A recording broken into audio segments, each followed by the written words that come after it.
लाखों साल पहले धरती पर इंसान जैसा कोई जीव नहीं था। सिर्फ छोटे जीव थे जो पेड़ों से लटक कर जीते और बस जिंदा रहने की कोशिश करते थे। समय बदला और इन्हीं से नई नई मानव प्रजातियां बनी जो पेड़ों से उतरी, धरती पर चली, औजार बनाए और पहली बार आसमान की ओर देखा।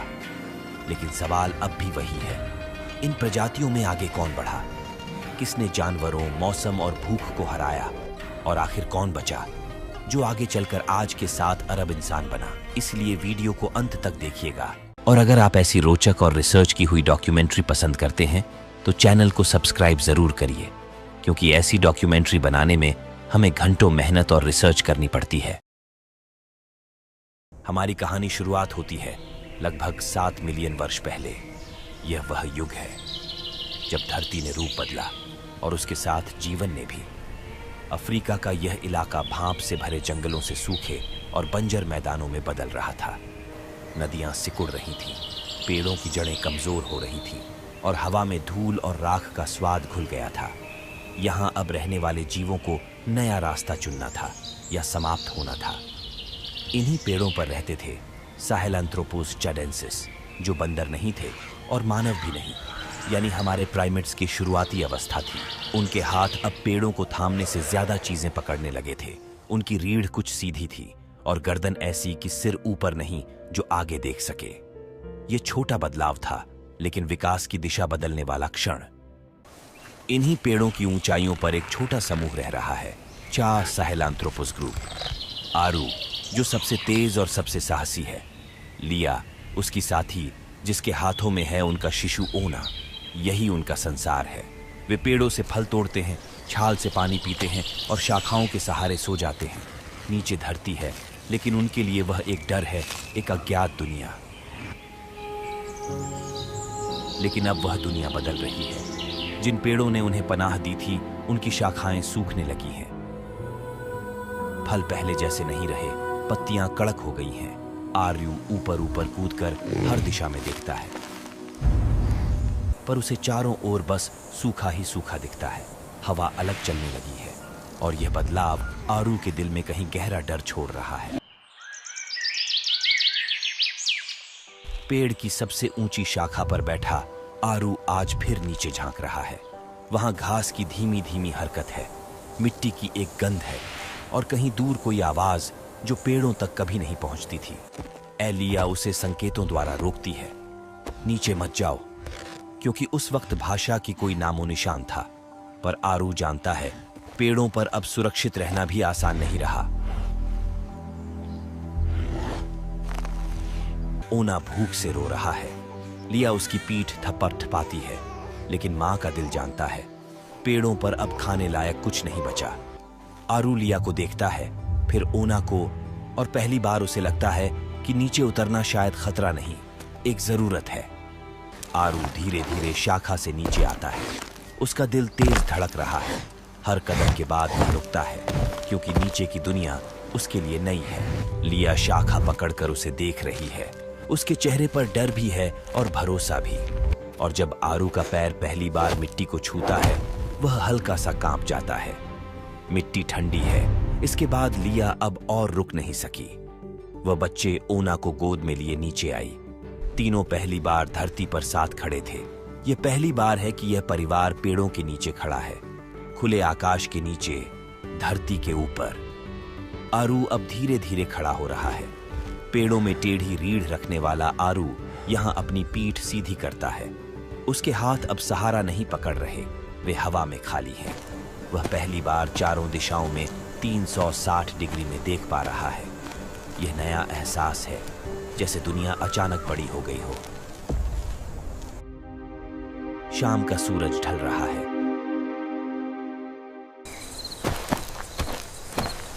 आरू पेड़ों की ओर देखता है जो कल तक उसका घर थे, पर आज दूर लग रहे हैं। लिया मुस्कुरा रही है। ओना शांत है, डर अभी भी है, पर उस डर में उम्मीद की एक हल्की रोशनी है। यह परिवार नहीं जानता कि यह छोटा सा कदम पूरी मानवता की सबसे बड़ी शुरुआत है। दोस्तों, अगर आपका भी समय आदि मानवों जैसा खराब चल रहा है तो डिस्क्रिप्शन में दिए गए लिंक से आप प्रीमियम वॉच को अच्छा सा डिस्काउंट पर बाय कर सकते हो, कम टाइम में, कम पैसों में, टाइम सही कर लो। अब वापस आते हैं कहानी पर। अब अफ्रीका बदल रहा है।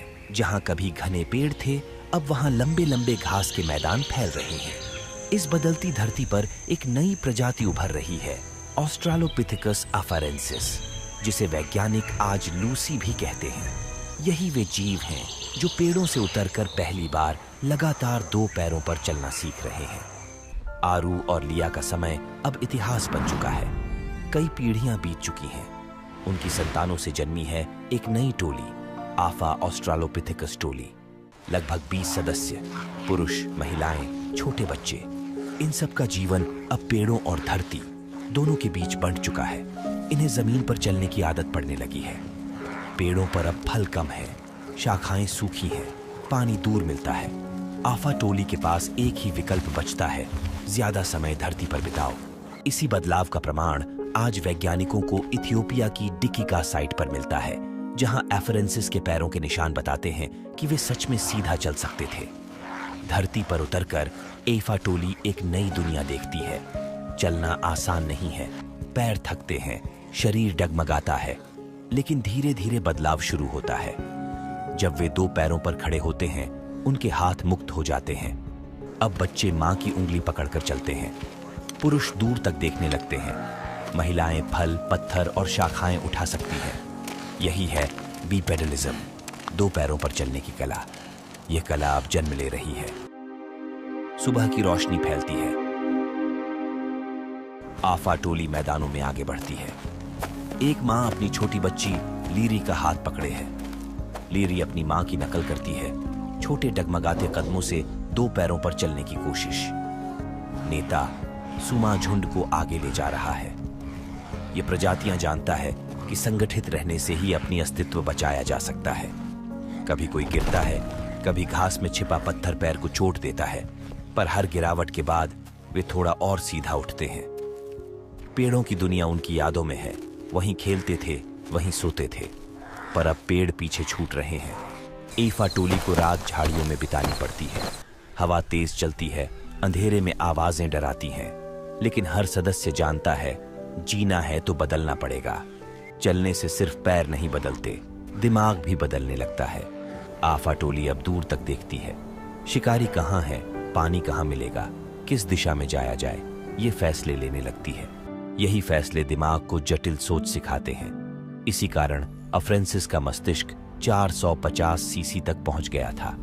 मगर 450 सीसी का क्या मतलब है? यह उनके दिमाग के आयतन को बताता है। जितने ज्यादा आयतन, उतने बुद्धिमान, यानी सोचने, समझने और कार्य करने की शक्ति बताता है, जो उसके पूर्वजों से बड़ा था।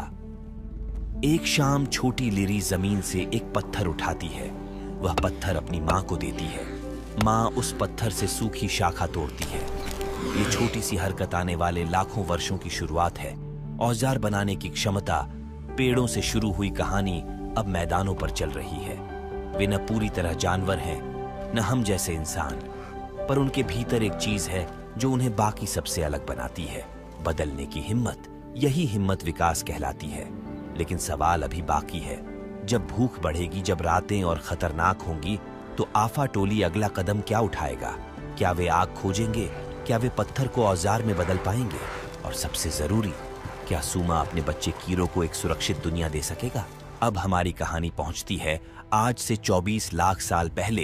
अफ्रीका अब पहले जैसा नहीं रहा है। यह प्लियो प्लिस्टोसीन का समय है। धरती गर्म भी है, ठंडी भी। बारिश कभी प्रचंड होती है और कभी सालों तक नहीं गिरती। घास के मैदान अंतहीन फैले हैं और इनके बीच घूम रहे हैं पृथ्वी के सबसे भयानक शिकारी, सेबर टूथ टाइगर, विशाल हाइएना और तेज तर्रार चीते। इसी उथल पुथल में जन्म हुआ है होमो हैबिलिस का, हमारी कहानी की अगली पीढ़ी।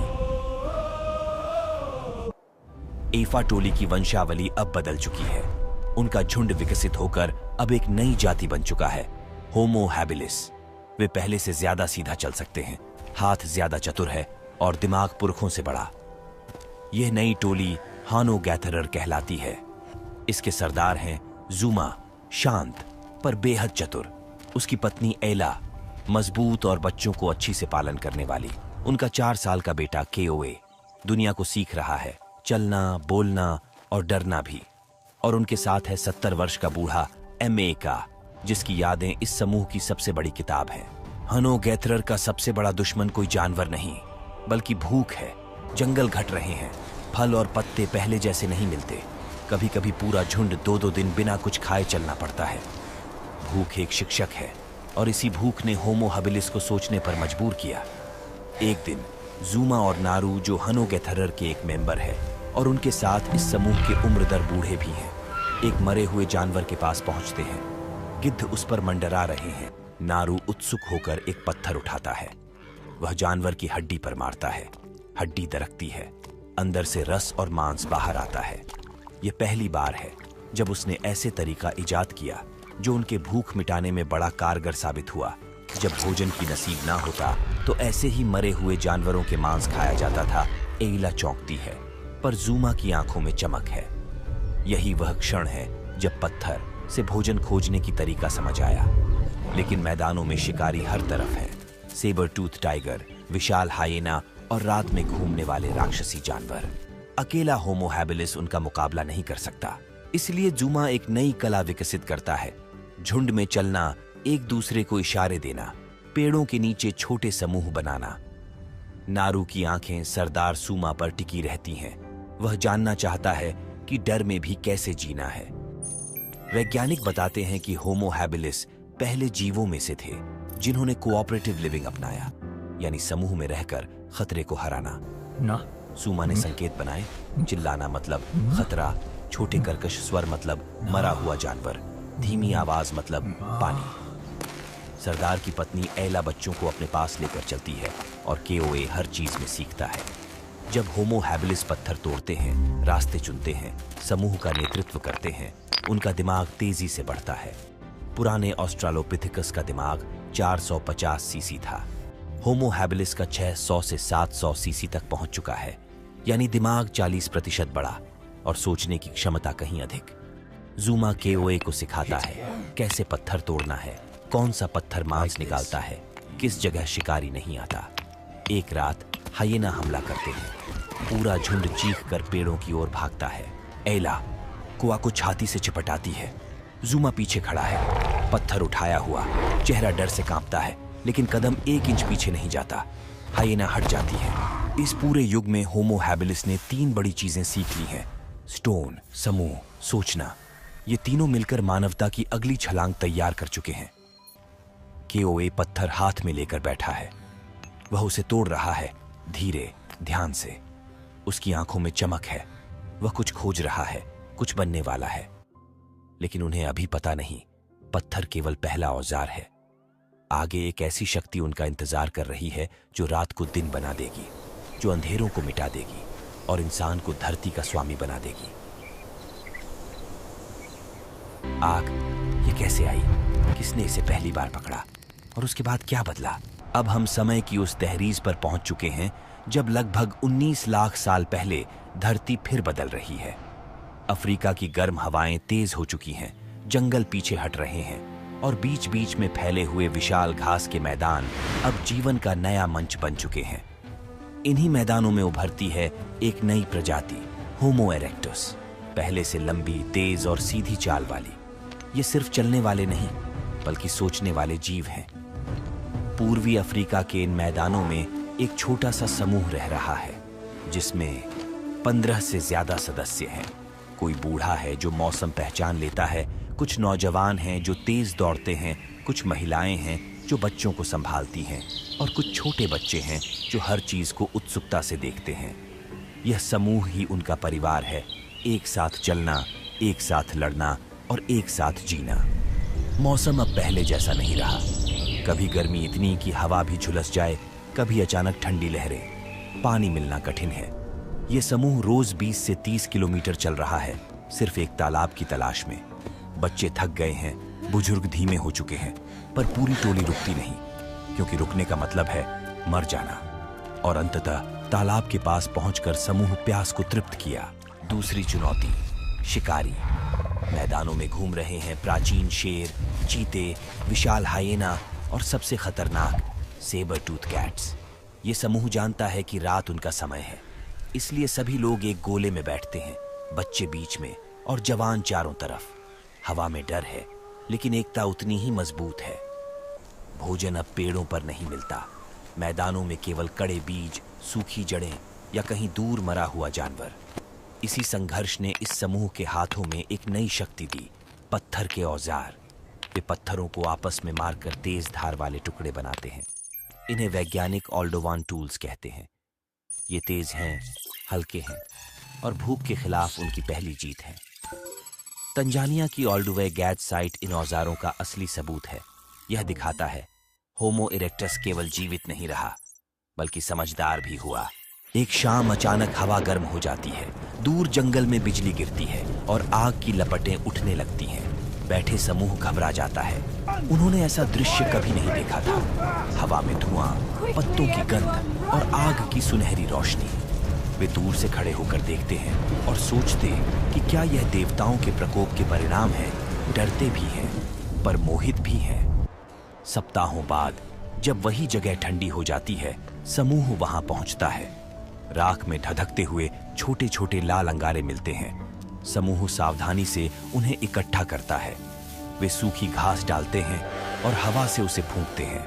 अचानक फिर से चिंगारी उठती है। यह पहला क्षण है जब उन्होंने आग को समझा। यही वह शक्ति है जो इस प्रजाति को खूंखार भरे जानवरों के बीच और ठंडे जलवायु में गर्मी देकर जीवित रखने में मदद करती है। रात को समूह आग के चारों ओर बैठता है। बच्चे उसकी रोशनी को छूने की कोशिश करते हैं। महिलाएं गर्मी महसूस करती हैं और पुरुष बाहर के अंधेरे को देखते हैं, जहां अब शिकारी कम आ रहे हैं। आग उनके लिए सिर्फ रोशनी नहीं है, यह सुरक्षा है, गर्मी है और उम्मीद है। आग ने उन्हें बदल दिया। पका हुआ भोजन आसानी से पचता है, जिससे शरीर मजबूत होता है। शरीर मजबूत होने से दिमाग बड़ा होने लगता है और यहीं से शुरू होता है इंसान का असली विकास। लेकिन क्या होमो इरेक्टस आग के साथ दुनिया को जीत पाएगा, या नेचर उन्हें नई चुनौतियों के सामने फिर झुका देगी? या इस धरती पर एक अन्य प्रजाति का दस्तक होता है? लगभग 7 लाख वर्ष पहले अफ्रीका का दिल फिर बदल रहा है। ये वह समय है जब मौसम अचानक गर्म होता है, फिर महीनों तक ठंड से धरती जम जाती है। जंगल टूट रहे हैं, नए घास के मैदान और पथरीली घाटियां बन रही हैं, और इसी बदलते अफ्रीका में एक नई प्रजाति उभर रही है, होमो हाइडेलबर्गेंसिस। ये पहले मानव हैं जो बोलने की कोशिश कर सकते हैं। ऐसे जो शायद आप नहीं समझ सकते मिलकर बड़े जानवरों का शिकार कर सकते हैं और अपने परिवार के लिए सोच सकते हैं। समूह में सभी के अपने काम हैं। कुछ बच्चे जो सीख रहे हैं, कुछ युवा जो दौड़ने में तेज हैं, कुछ महिलाएं जो भोजन इकट्ठा करती हैं और कुछ बुजुर्ग जो मौसम, रास्ते और शिकारियों की चेतावनी जानते हैं। इन मैदानों में 30 से ज्यादा सदस्य वाली एक टोली रहती है, लेकिन इस पूरे समूह का केंद्र है नेता करो, उसकी साथी सिरा और उनके 2 बच्चे। बड़ों में एक है बोरो, जो मौसम, रास्ते और शिकारी की चाल सब पहचानता है। बाकी सभी युवा, माएं, बच्चे सब मिलकर एक परिवार की तरह जीते हैं। मौसम अब किसी नियम का पालन नहीं करता। कभी गर्म हवा ऐसे जलाती है कि दिन भर चलना मुश्किल, और कभी अचानक ठंडी हवा हड्डियों तक उतर जाती है। इन मैदानों पर खतरा सिर्फ मौसम नहीं, यहाँ घूमते हैं प्राचीन शेर, विशाल हाइएना और घात लगाकर हमला करने वाले सेबर टूथ शिकारी। खाना अब आसानी से नहीं मिलता, पेड़ों पर फल नहीं, मैदानों में सिर्फ कठोर जड़ें, कड़े बीज या कभी कभार मरा हुआ जानवर। टोली को अब अपने दिमाग का इस्तेमाल करना होगा, और इसी जगह मानव इतिहास की नई क्रांति जन्म लेती है। कारो एक पत्थर उठाता है, एक और पत्थर पर जोर से मारता है। एक तेज चिकनी धार निकलती है। समूह उत्सुकता से देख रहा है। सिरा धीरे से फुसफुसाती है, यह अलग है, यह काट सकता है। कारो फिर कोशिश करता है, बार बार, और कुछ ही मिनटों में पहली बार ऐसी जैसा औजार बनाया जिसे आज वैज्ञानिक लेवल 1 तकनीक कहते हैं। सुबह की धूप में समूह एकजुट होता है। आज भोजन खोजना जरूरी है। एक बड़ी प्लान बनती है, अकेले नहीं, मिलकर शिकार करेंगे। कारो बुजुर्ग बोरो की सलाह मानता है और उनके कहे अनुसार नौजवान 2 तरफ फैल जाते हैं। महिलाएं और बच्चे पीछे रहते हैं। सभी अपनी अपनी जगह खड़े होते हैं, और जब सामने एक बड़ा हिरण दौड़ता है, कारो और युवा सदस्य लंबे नुकीले भाले फेंकते हैं। इसके बाद यह शिकार इन समूह के लिए दबाव बन जाता है। शाम को टोली आराम करती है, युवा नाचते हैं, खेलते हैं और यहीं शुरू होती है उनके जीवन की सबसे मानवीय कहानी। महिला अपने पसंद के साथी चुनते हैं, जो सिर्फ ताकत नहीं बल्कि समझ, देखभाल और बुद्धिमान हो। सीरा ने कारो को इसलिए चुना था क्योंकि वह सिर्फ मजबूत नहीं बल्कि शांत, सोचने वाला और समूह की परवाह करने वाला था। पानी खत्म हो रहा है, शिकारी बढ़ रहे हैं और मैदानों में भोजन कम हो चुका है। टोली दूर क्षितिज की ओर देखती है, जहां पहाड़ नीले नजर आते हैं। यहीं से निर्णय होता है, यदि अपनी प्रजाति को बचाना है तो यहां से निकलकर दूसरी दुनिया में जाना चाहिए। हमें आगे बढ़ना होगा। यह पहला बड़ा प्रवास है जो आगे जाकर दो राहें बनाएगा। कुछ लाख वर्षों बाद इन्हीं मार्गों पर चलते हुए इस प्रजाति की एक शाखा यूरोप पहुंचेगी जो निएंडरथॉल्स बनेगी, और एक शाखा अफ्रीका में रहेगी जो आगे चलकर बनेगी हम यानी सेपियंस। पर अभी ये टोली बस आगे बढ़ रही है अपने बच्चों के लिए, अपने भविष्य के लिए। लेकिन सवाल यह है, जब ये टोली अफ्रीका से बाहर कदम रखेगी तो दुनिया कैसी होगी और क्या वे उस नई दुनिया में टिक पाएंगे? यही जानने के लिए कहानी आगे बढ़ती है। ये टोलियां धीरे धीरे यूरोप की तरफ पहुंच रही हैं, जहां धरती सफेद बर्फ की मोटी चादर से ढकी है। हवा हड्डियां तोड़ देने वाली है और हर सांस जैसे सीने में जम जाती है। इसी कठोर दुनिया में जन्म लेती है एक नई प्रजाति, निएंडरथॉल्स। उनके सामने है एक ऐसी धरती जो अफ्रीका से बिल्कुल उलट है। यहाँ हवा काटती है, बर्फ में पैर गाड़कर चलना पड़ता है और सूरज भी जैसे आधी रोशनी में जीता हो। ऐसे माहौल में रहने के लिए उनका शरीर बदल चुका है। छाती चौड़ी, हाथ ताकतवर और हड्डियां मोटी, ताकि ठंड उन्हें तोड़ न सके। यूरोप के एक सफेद मैदान में एक बड़ा समूह आगे बढ़ रहा है, लगभग 50 लोग। कोई बच्चा है जो ठंड से कांपता है, कोई युवा है जो दूसरों को सहारा देता है, और सरदार जो आगे आगे चलकर हर रास्ते की जांच करता है। ये टोली असली परिवार है, साथ चलना ही इनका जीवन है। एक रात ठंड बहुत बढ़ जाती है। हवा ऐसी चल रही है जैसे किसी ने चाकू हवा में फेंक दिया हो। सरदार का छोटा बच्चा उसकी गोद में कांपते कांपते धीरे धीरे सो जाता है और फिर हमेशा के लिए शांत हो जाता है। सरदार कुछ बोल नहीं पाता, बस बच्चे को अपने सीने से लगाकर ठंडी जमीन पर बैठ जाता है। पूरी टोली उसके चारों ओर खड़ी है, सिर्फ हवा की आवाज बची है। पर सरदार समझ गया, अगर उन्हें और समूह को बचाना है तो खुली बर्फ में नहीं, उन्हें किसी सुरक्षित जगह की जरूरत है। टोली पहाड़ियों की ओर बढ़ती है, जहां उन्हें एक गहरी गुफा मिलती है। अंदर हवा कम है, दीवारें गर्माहट देती हैं और पहली बार पूरे समूह को लगता है यह हमारा घर बन सकता है। गुफा की दीवारों पर वे हाथ फेरते हैं, नमी महसूस होती है, सुरक्षा महसूस होती है। बच्चे इधर उधर दौड़ते हैं और महिलाएं अंदर पत्थरों का घेरा बनाती हैं। यह अब सिर्फ आश्रय नहीं, यह उनका संसार है।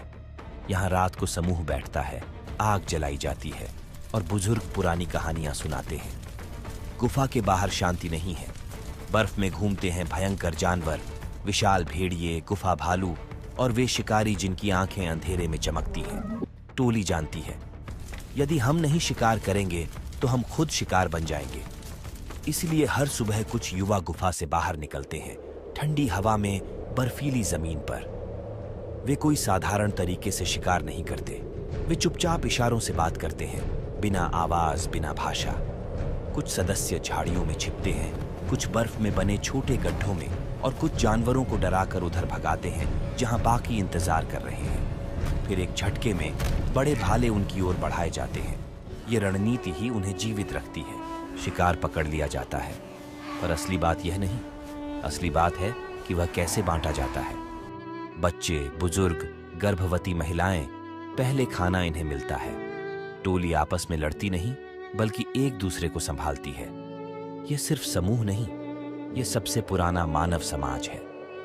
जब रात में समूह के पास खाली समय होता है, तब गुफा की दीवारों पर वे निशान बनाते हैं, लाल मिट्टी, कोयले और पत्थर से। ये सिर्फ चित्र नहीं, ये उनके दिल की भाषा है। उनके हाथों के निशान यह बताते हैं, हम यहाँ थे और हम साथ थे। हजारों साल बीत चुके हैं। ये समूह अब बर्फ को अपना घर मान चुका है। चौड़े सीने, मजबूत हड्डियां और ठंड से लड़ने वाला शरीर। लेकिन इस साम्राज्य एक समय था जब यह बर्फ उनका रक्षक थी, लेकिन अब वही बर्फ बदलने लगी है। मौसम अजीब हो रहा है, कभी महीनों तक कड़ाके की ठंड और अचानक पिघलती हुई घाटियां। समूह को समझ नहीं आता कि इस बदलती धरती में किस दिशा में जाए। जानवर अब कम हो गए हैं। जिन विशाल शिकारों पर यह समूह निर्भर था, वे दक्षिण की ओर खिसक रहे हैं। हर शिकार में कई जानों का जोखिम, लेकिन सफलता कम। कभी कभी पूरा समूह सिर्फ एक हड्डी के टुकड़े पर दिन गुजार देता है। धीरे धीरे इन बर्फीले जंगलों में दूसरी प्रजातियों के पद चिन्ह मिलने लगे हैं। पतले, तेज, फुर्तीले। ये होमो सेपियंस हैं जो दक्षिण से आते हैं। वे तेजी से चलते हैं, दूर तक सोचते हैं, बड़े समूहों में रहते हैं और नई भाषा, नए औजार और नई रणनीतियों के साथ आगे बढ़ते हैं, जिससे यह प्रजाति नेंडरथल्स का अस्तित्व खत्म हो गया और कहीं तो सेपियंस के डीएनए में ही घुल गए। आखिर वह प्रजाति की शाखा जो अफ्रीका में ही रह गया था, उसके साथ क्या हुआ? क्या उन्होंने चुनौतियों से सामना करने के लिए खुद का बदलाव किया, या वह भी निएंडरथाल्स जैसे सदा के लिए विनाश हो गया? अब बढ़ते हैं अपनी कहानी के उस अंतिम पड़ाव की ओर। करीब आज से 3 लाख साल पहले अफ्रीका की धरती पर उदय हुआ एक नई प्रजाति होमो सेपियंस की, जहां इस प्रजाति ने खुद साबित कर दिया कि अगर जिंदा रहने की जिद हो दिल में, तो हर चुनौती को जीत में बदला जा सकता है। पूर्वी अफ्रीका के घास के मैदानों में एक बड़ा परिवार आगे बढ़ रहा है, मनु समूह। करीब 50 सदस्य, कुछ जवान, कुछ बूढ़े, कुछ छोटे बच्चे जो चीजों को आश्चर्य से देखते हैं, और कुछ स्त्रियां जो आने वाली पीढ़ियों को संभाल रही हैं। यह समूह ही उनकी दुनिया है, उनका घर, उनकी सुरक्षा, उनकी पहचान। मनु समूह एक नदी के किनारे पहुंचता है। बहता पानी, मछलियां, ऊपर उड़ते पक्षी और पेड़ों की छाया। वे थक चुके हैं, भटकना अब और नहीं। पहली बार वे निर्णय लेते हैं, यहीं रुकेंगे। बुजुर्ग अपनी भाषा में कहते हैं, जहां पानी है वहीं जीवन है। पुरुष लकड़ियां जमा करते हैं, महिलाएं घास तोड़ती हैं, युवा पत्थर लाकर जमीन समतल करते हैं। धीरे धीरे एक गोलाकार छाया बनती है, टहनियों से ढका हुआ, अंदर सूखी घास बिछी हुई। यही है मानव इतिहास का पहला घर, एक परमानेंट आश्रय का शुरुआत। अब असली सवाल शुरू होते हैं। अगर मनु समूह यहीं रुक गया, तो आगे क्या हुआ होगा? क्या उन्होंने हर दिन भटकने और शिकार करने की जगह पहली बार खाने की चीजें उगाने का तरीका खोज लिया? क्या सच में होमो सेपियंस ने इन छोटे टेम्पररी घरों से आगे बढ़कर पहले गांव बनाए और फिर पूरी सभ्यता की नींव रखी? क्या इन्हीं लोगों ने पहली कला बनाई, पहली कहानियां कही, पहली पूजा की और इंसान को इंसान बनाने वाले नियम खोजे? तो कमेंट में जरूर लिखिए। पार्ट 2 होमो सेपियंस। और हाँ भाई, आप ये वीडियो कहाँ से देख रहे हैं और आपके पूर्वज किस इलाके से आए होंगे, यह भी हमें जरूर बताइए।